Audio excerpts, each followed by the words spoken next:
Welcome back to the Creatively Curious podcast. I'm your host, Ashley Walter. Thank you for returning back to this podcast.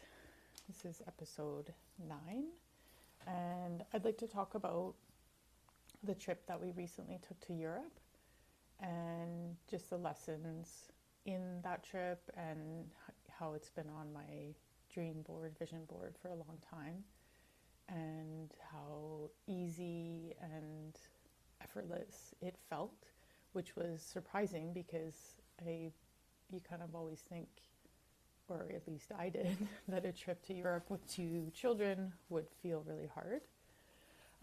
But first, I actually want to just touch on my last episode, which was episode 8, and I was reviewing what creativity is in a book that I really got a lot of my information from. And just in that book, he talks about giving yourself permission to suck. And interestingly, in that book, or actually while I was recording that piece, my dog started barking. And what I didn't really realize until that moment about Zoom is that it filters out background noise, and that's how I'm recording these podcasts. But my dog was barking and it was really loud, and so I kind of panicked and ended up actually stopping the recording of the podcast, even though I actually could have paused it, which would have probably been better. But I stopped it, and then I had to start the recording again, and then I ended up with these 2 files, 2 video files and 2 audio files that I really don't know how to put together. I'm kind of doing this on my own at this point, but so that wasn't ideal, because usually I try to just record everything at one time, and ideally I don't really want it to be edited and polished, because I feel like we need more reality, we need more just not being polished and not putting out this kind of persona or this like perfect package out to the world, because ultimately we aren't perfect. And anyway, so I didn't want to have to edit. I don't know how to do that. I'm sure in the future, if I want to go that route, I'll look into hiring that. But anyway, so I had these 2 files. I needed to put them together. I was trying to figure it out. It seemed really hard. Wasn't sure what to do. So of course, ChatGPT, man, it comes through every time. So I plopped it in the AI, and it told me how to so easily put the 2 files together. And now, because I recorded on Zoom and there's video, I needed to put it into iMovie, which I have a Mac, and it was super easy. Plop the 2 pieces in there and then just export it out as one file and upload it. And so, I mean, that episode isn't ideal. I don't love the quality of it. I was getting over a cold. I ended up getting sick towards the end of our leg of our trip. So I was getting over a cold. I had a cough and sniffles, and so there's kind of that in the recording. And then that piece happened. But you know what? I guess I feel like it's another lesson in doing it messy.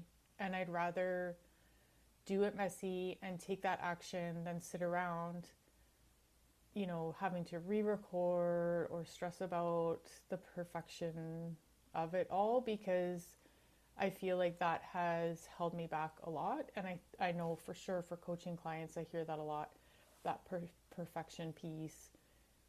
It basically makes a person not want to move. And what I'm learning and what I've learned through that, my creative process too, is like you actually need to get into motion and get into that action and you'll learn from it, and it feels uncomfortable because you don't know exactly what you're doing, but you learn so much through that movement. And that movement, that action creates momentum, and then you get more ideas and more inspiration. And I mean, I learned that piece about iMovie, that was pretty easy. I learned that piece about Zoom, that it filters out the background noise. And then even just me telling that story, actually I ended up telling that story to my coach, and she learned something from that too, because she's always concerned about the noise of her kids in the background. Now, one thing that I also would like to figure out is we ended up getting these healing, well, this one he called a healing bowl, the person that we purchased this from, Deepak, and another singing bowl. And I was wanting to give a demonstration of what that sounded like, but I can't quite figure that out at this point. Zoom seems to be filtering that sound out, but I'd love to be able to record that and have that on the podcast as well. So there's that piece. So thank you for your patience with that. And I hope it's a lesson for you too, that you can do things messy, you can forge ahead, and it's better to take the action than to wait for perfection. And so then that brings me to, I wanted to talk about the trip that we just took to Europe. So we ended up going to Europe for about 2.5 weeks. So my husband, my 2 kids, I have a 10-year-old and a 4-year-old. And just for context, so this is 2025.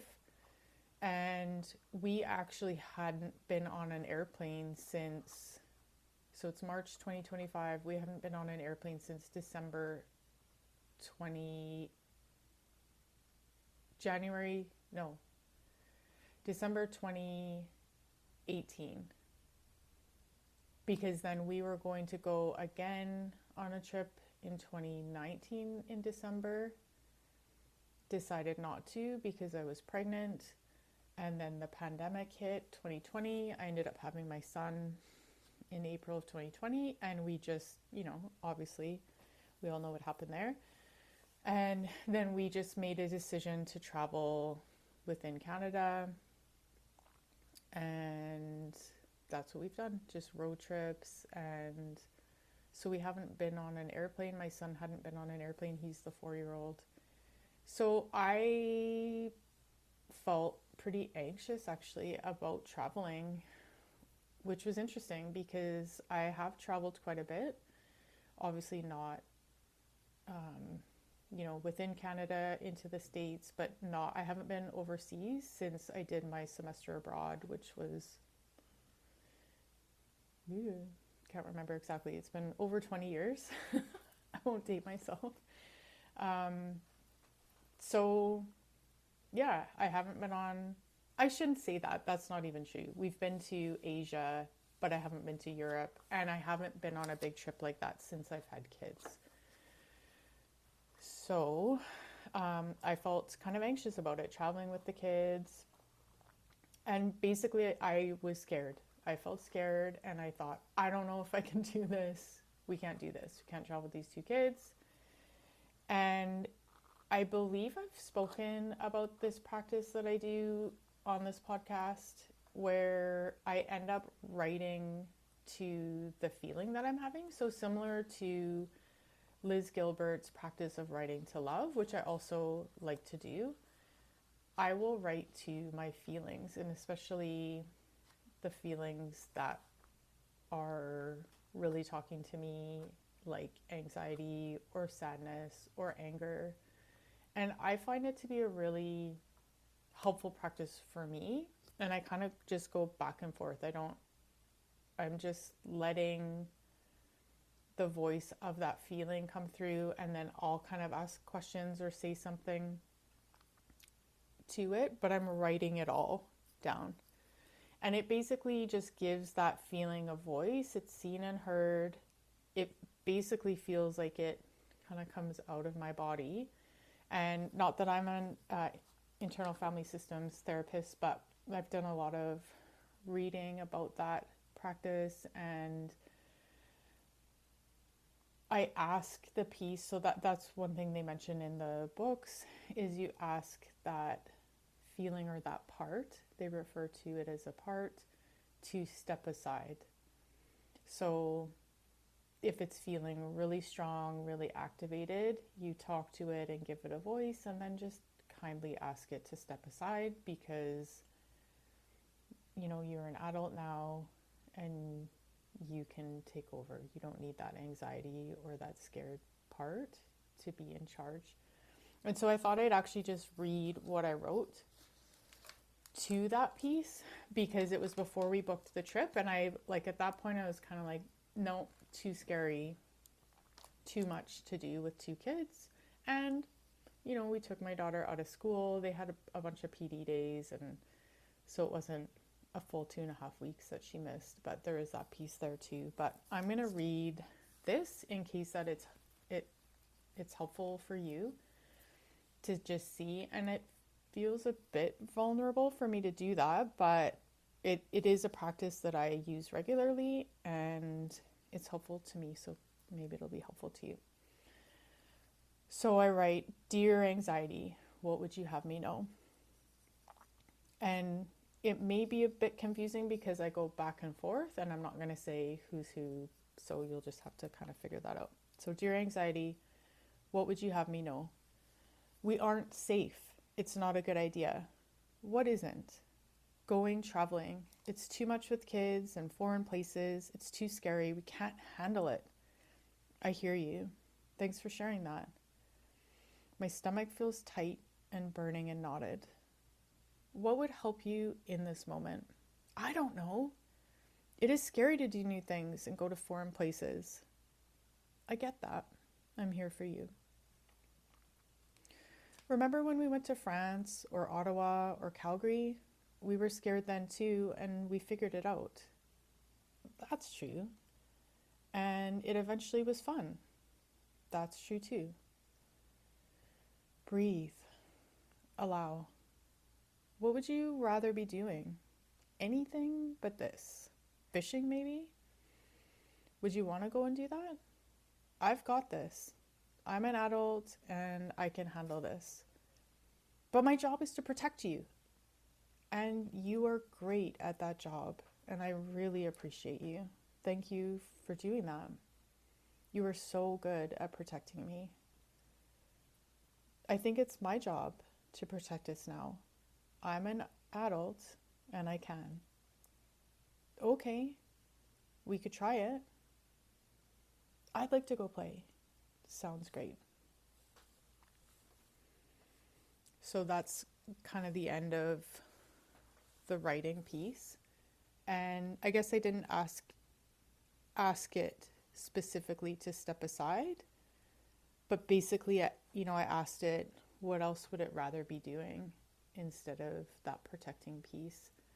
And, I still had some anxiety for sure, but we ended up booking the trip. And I definitely was nervous about the plane ride, not so much for my daughter because she reads a lot and they have, movies on the plane, but my son, who's like super high energy and needs to move around a lot, I was concerned about him. But it all worked out. And really the whole thing, I keep saying, felt like a dream because everything seemed easy about it. And I don't even really know why that was, or I guess maybe we just had the intention that it would feel that way. And it's not like we booked a ton of things. We went to Amsterdam, then we traveled via train into France and went to Grenoble, which is the place that I did my semester abroad years ago, and then down to the south of France in Nice, and then took the train to Genoa in Italy, and then up to Zurich. And we flew out of Zurich back to Amsterdam, and then Amsterdam home. And so we booked our Amsterdam hotel, and I guess our Grenoble hotel. And then we just kind of booked everything else while we were there on the go. And we did a mixture of hotels and Airbnbs. And I mean, the train travel there is easy. Kind of figuring out the Ural Pass was a bit strange, and I'm ultimately not sure if I would do that again, because we didn't book things super far in advance. Some of the trains, like the passes for the Ural, they didn't have places on the train, but I don't know. I'm confused by that, so I'm not sure that was the best way to go. But like everything was good. The kids enjoyed themselves. You know, we did a mixture of like stuff for them, going to zoos and aquariums, and then going to museums. We did lots of walking around. Yeah, we just had really nice experiences everywhere we went, and kind of in each place it was like, oh, I don't really feel like leaving, this is such a nice place. And then we'd arrive to another place and that was really great, and then we'd go to another place and that was really great, and we wouldn't want to leave, and then we'd go to the next place and that was really great. So I don't know, I guess for me it was a lesson in let it be easy, let it be enjoyable. Also, the thing I should add is this has been, to go to Europe, this has been on my dream board for a couple years. And I do this thing where I write down 100 kind of like dreams / goals every year. And that's been on it for years. I've done that for quite a few years now, so that's been on it. No, I didn't specify exactly where to go, but I wanted to go back to France. And I wanted to go to some places that I hadn't been. So when I did my semester there, we traveled quite a bit to different places. And then I traveled through Italy and Greece after the program. So I did want to do some different places. And the other thing too that I'll say is, like, I'm not fluent in French, but I've taken French. You know, I'm Canadian, so our countries, we have 2 official languages.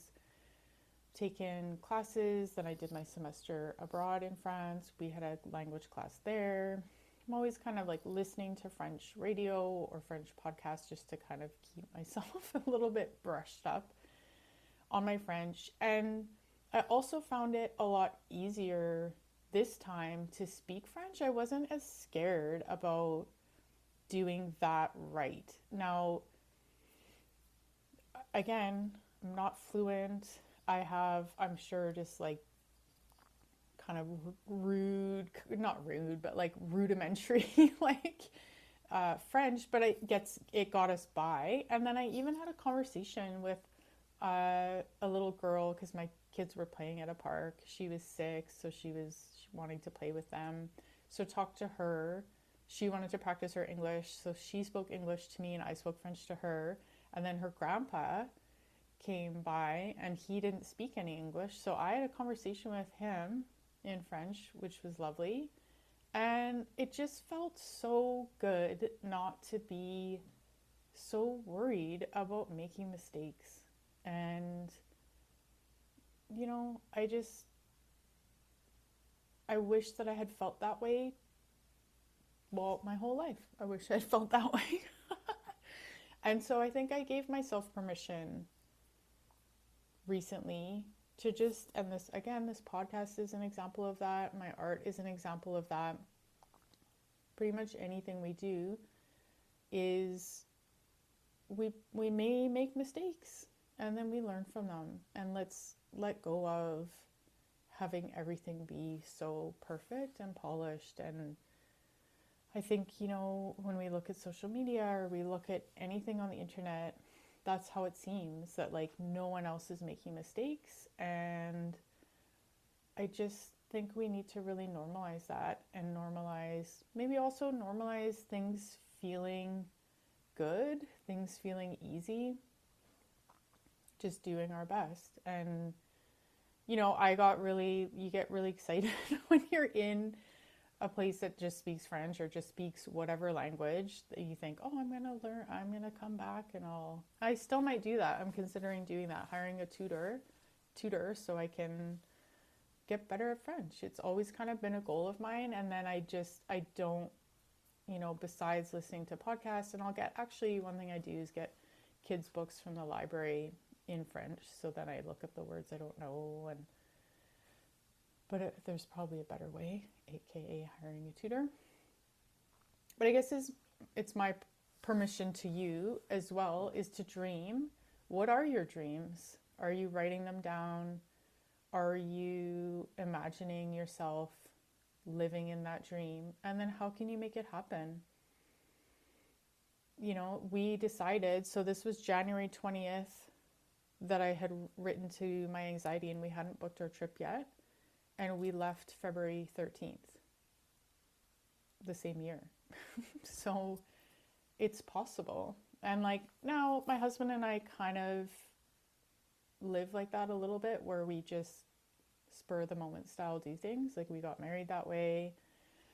We do a lot of travel that way. I like to live that way. So I don't know. Could I plan a bazillion years in advance? I'm not sure. I don't know if that feels good to me. So it's also your permission to live your life the way you want to. So anyway, that's today's podcast episode. Permission to let yourself suck.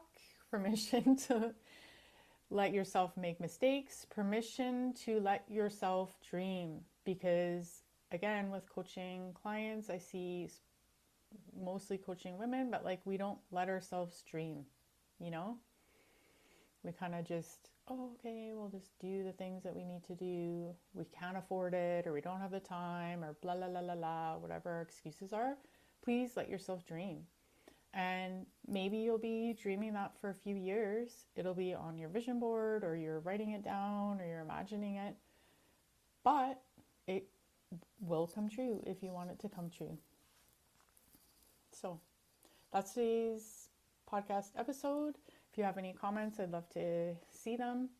And I'll see you on the next episode.